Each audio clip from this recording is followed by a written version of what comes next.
Primatech employees, welcome back to the Primatech Files, a Southgate Media Group podcast dedicated to all things Heroes and Heroes Reborn related stuff. I am Lilith, and on the hunt for specials / evos is one of them. It's me. It's Ricky. Up for discussion today is a bittersweet episode by the name of The Wall. There's a part of this episode that I absolutely hate, and there's a part of this episode that I absolutely love. So I can't wait to talk about it and see what I actually come out on the other side of it grade-wise. What about you, Ricky? Do you have any, visceral reactions to this episode? Not really. It's an episode. I remember during this rewatch, I was like, I'm sure that there's a point where we get another flashback of Noah, and I completely forgot where it was. And yeah, I should have guessed it was around about this episode, because that's where they always are, really, aren't they? Episode 17. No matter what. just a pity we won't be getting it in Heroes Reborn. Oh well. Well, we won't be getting the 17, but we might get a pretty sweet flashback. Oh. Anyway, yeah. Let's just jump right in with the recap, and we'll start with the original air date, which was February 1st, 2010.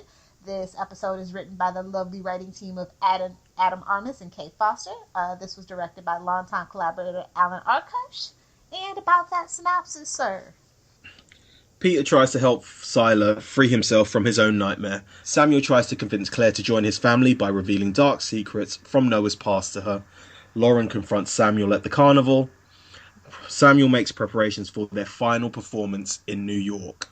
Okay, there are a few people, places, and things we need to know.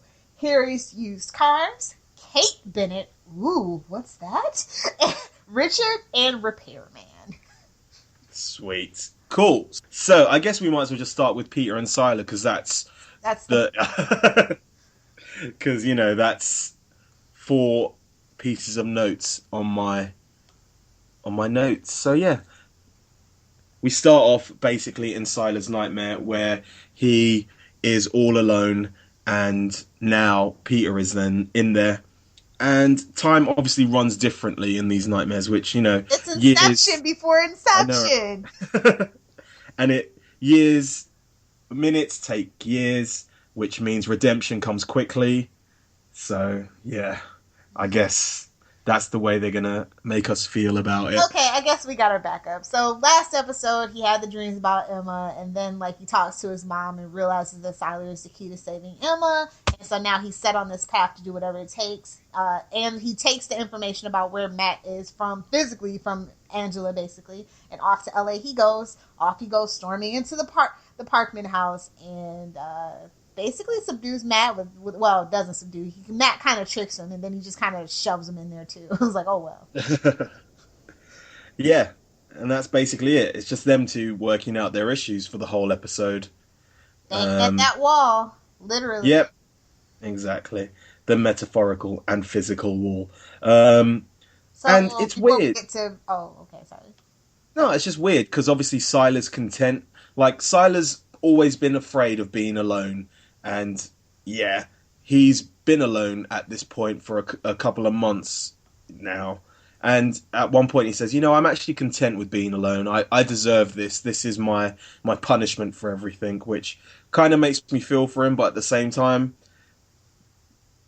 you're alone. That's what you've always hated, and you're in your nightmare, but you're actually all right with it. Ugh. Anyway. Yeah, I just did not enjoy this. When they wake up and they're out of the basement, they burst through the wall, and he's like, "Oh, good, it's only been half a day. We can still get this done." Yeah. and then the clones appear. Yeah.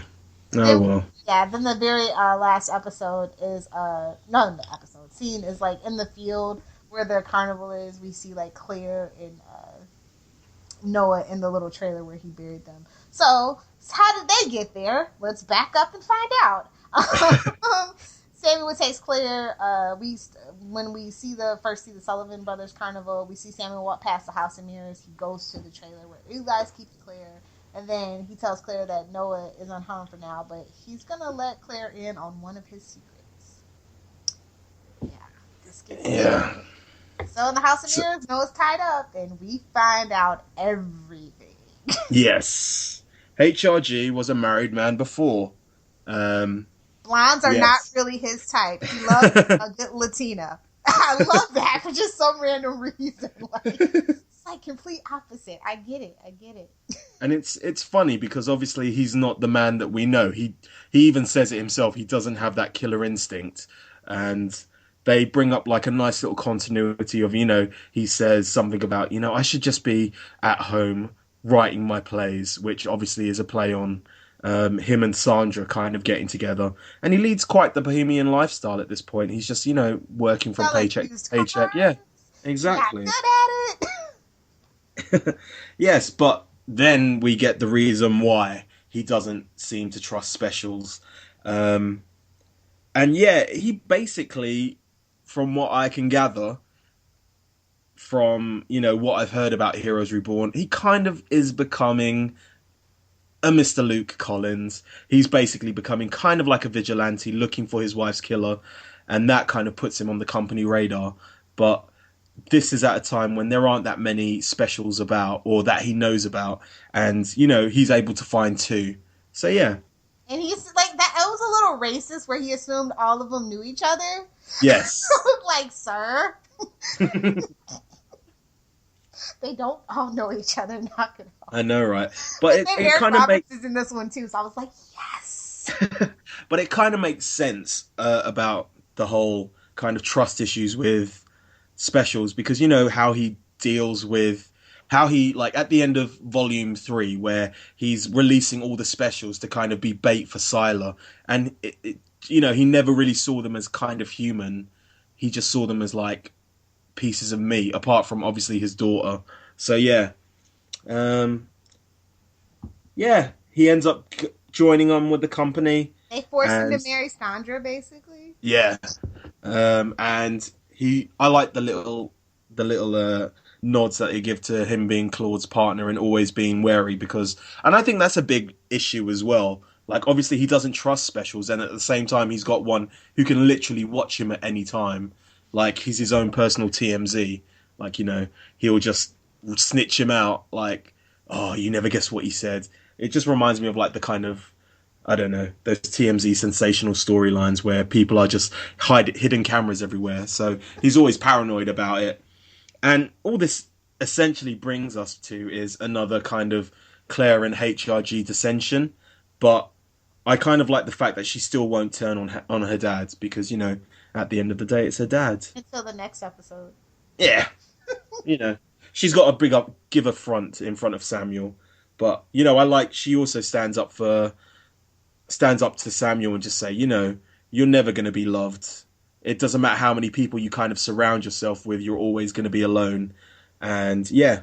But no, the biggest bombshell comes from when he goes into Gretchen's room during Thanksgiving to have Renee wipe Gretchen's memories or whatever. And then he's like, you have to do what I tell you, and I won't do it. And it's like, damn. Oh.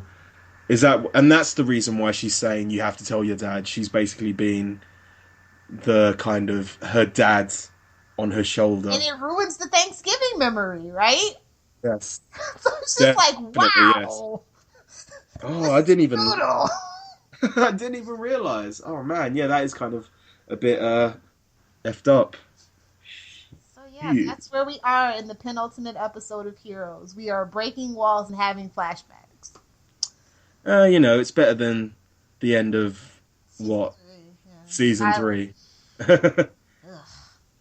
Would you like having like a complete like HRG as your penultimate episode? I wouldn't be. I'd be fine with that. Then they had this. I mean, I know it was nowhere else for it to go at this point, but the Sylar and Peter thing really kind of ruined it. It really messed up the flow. It was like diametrically opposed or something. Like, it just. Yeah. I suppose. Anyway. So yeah, let's get on to the review. Word. So, who is your favourite character? Dodoy. Past HRG.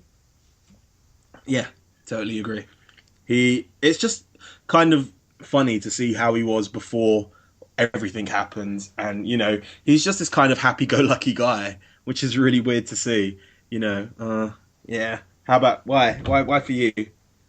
it was totally unexpected to even get this information on HRG. I mean, he's literally the character we know the most about at Yeah. this point, and he's every time they reveal something about him, it's just super fascinating, and it's just a real look that this is the most thought out character, and he's human, and that Mm. like really means something to me in a show about people with extraordinary powers doing extraordinary things. Yeah. So, how about your favorite interaction? God, I don't have one. I'm not gonna lie. I kind of like um, Eric Roberts and HRG in the past because you've got Eric Roberts just kind of making like little digs and little sly like digs at Noah to kind of push him in the kind of human direction. Do you know what I'm saying? Mm-hmm. He It's just like we've had too always he's many always incidents. yeah, he's always prodding. Yeah, I really like it. It's a shame that, he had to go, but whatever. Yeah. Anyway, how about your favorite scene? Ah, it has to be when we first get a look at him coming home to his beautiful little Latino wife, and she's pregnant, and they're happy for that one shining moment, and then boom, just like out of nowhere. I almost thought it was gonna be like Sylar's dad or something, because he had the Fair power enough. of Yeah, telekinesis, right? yeah, definitely. That would have been extra fucking awesome. My favorite scene is Peter and Sylar banging on that wall. No, I'm joking. I was about to say I'm gonna reach through this Skype call.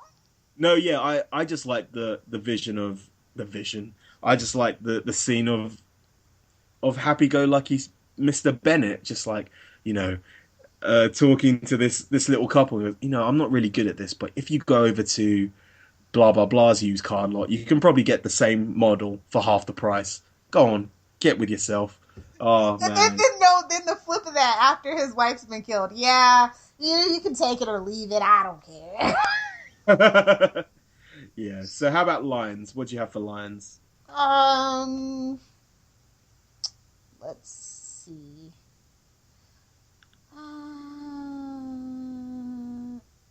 I don't think I had a favorite line That's at fair all. enough. Yeah. I'm going to go with Claire. You will inherit the world, this new world.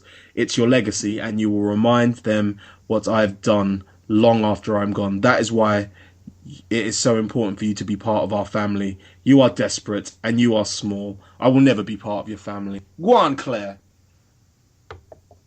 Love it. So yes, what is going to be your grade for this episode? Only on the strength of HRG is this a B plus. Only on the strength of those flashbacks. Everything else sucked about this episode. I I'm kind pulling a of. heroes. I'm pulling a Ricky hero card here. I'm gonna go with I might go for a C plus. The flashbacks are good, but everything else just kind of drags it down. But there's only so much of Sylar and friggin' Peter banging on a wall. I've been holding on to this HRG card for a while now. Okay, very well. No graphic novels, eh? No graphic novels, so we will go straight on to the live tweets. The following people joined us for 417 The Wall live tweets. They're either tweeting, retweeting, or faving during the episode.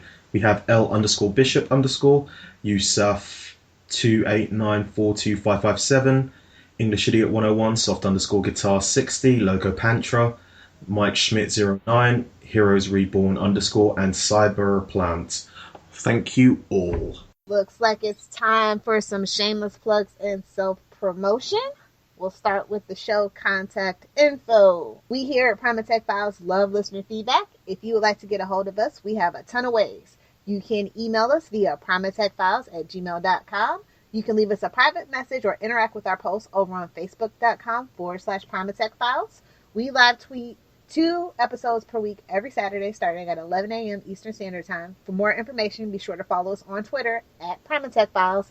You can also find us on Clamor, Tumblr, and YouTube by simply searching for Primatech Files. If you enjoy this podcast, be sure to rate, review, and subscribe to us on iTunes. What's that? You don't have an iTunes account? That's okay. We're on a lot of podcatcher services such as Stitcher and SoundCloud. All you have to do is search for, you guessed it, Primatech Files. We're also on Libsyn, and if you want to follow our RSS feed there, all you have to do is go to primatechfiles.libsyn.com and bookmark the site to stay up to date with this podcast. Libsyn is spelled Libsyn, just in case you were wondering. We look forward to interacting with you. If you love our podcast, be sure to check out Southgate Media Group's iTunes provider page to see a list of what other podcasts are hot and trending in our network. Or you can take that one step further and visit southgatemediagroup.com, where you can find a full list of our 80-plus podcasts, along with weekly blogs and information about all the hosts. With so many podcasts that cover everything from anime to wrestling, there's sure to be tons of podcasts that can interest you. Hey guys, you should know by now that you can find me on Twitter at Lilith Hellfire. If you have a Tumblr, be sure to check out it's lilithhellfire.tumblr.com. And of course, be sure to swing by my blog if you are a pop culture junkie or comic book geek at littlepopculturevulture.blogspot.com. I also host several other podcasts on the Southgate Media Group network. Some of them are The Flashpoint, Queen Consolidated, and Channel 52. So if you are into, obviously, DC comic book related stuff, be sure to check it out. You can find my writings at tvbinges.com. It's a place for all your binge watching needs, and you can also create your own TV binge and we'll help promote it. We do a monthly binge watch, which you're more than welcome to join in. Just go to their Twitter at tvbinges just to find out more information. You can find me on Twitter at RickyJDiaz. That's RickyJDiaz, or Z if you're American. And now we can wrap it up. We want to thank you guys for joining us on this installment of Primatech Files. We forgive it for being so short, but honestly, nothing much really happened other than awesome flashbacks and emo Pete and Sylar. So yeah, we hope you found it entertaining and informative, and we hope to hear from you via emails or Twitter or Tumblr or Facebook. Download the podcast, save the world.